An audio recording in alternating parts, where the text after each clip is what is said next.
বিসমিল্লাহির রহমানির রহিম। কেমন আছেন? আলহামদুলিল্লাহ, আমি ভালো আছি। আজ রান্না করব জাউর মাছ দিয়ে করলা আলু চচ্চড়ি। প্রথমে দিয়ে দিলাম পেঁয়াজ কুচি, কাঁচামরিচ ফালি, হলুদ গুঁড়ো হাফ চা চামচ, লবণ পরিমাণ মতো, আদা পেস্ট 1 চা চামচ, তেল পরিমাণ মতো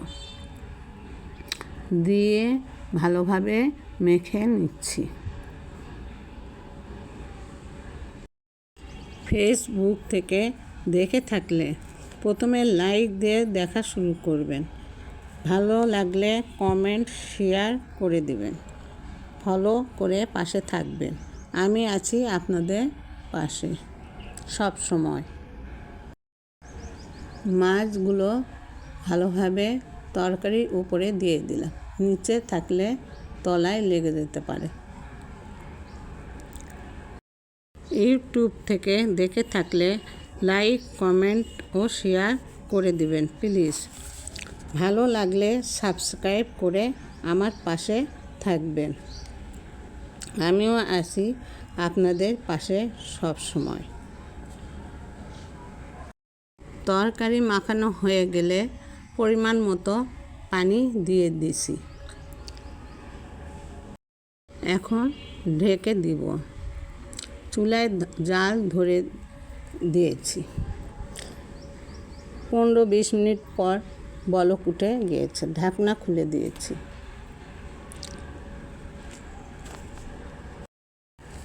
খুব সুন্দর বলক উঠে গিয়েছে।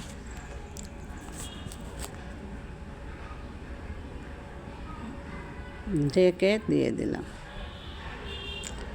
আবারও কিছুক্ষণ পর ঢাকনা খুলে একটু চেপে চেপে নেড়ে দিচ্ছি।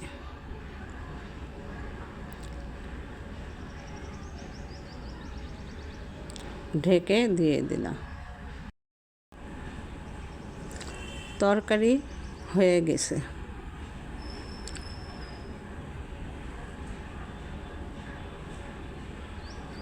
দেখতে যেমন সুন্দর হয়েছে, খেতে দুর্দান্ত স্বাদ হয়েছে।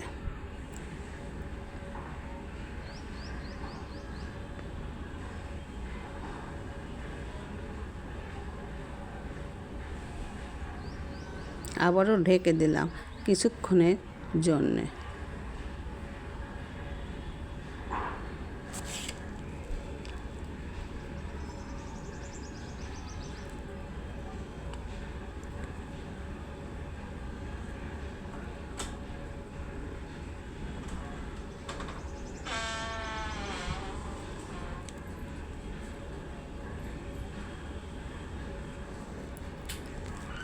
আমার রান্না শেষ। সবাই ভালো থাকবেন, সুস্থ থাকবেন। আবারও আগামীতে নতুন রেসিপি নিয়ে আসবো। আল্লাহ হাফেজ।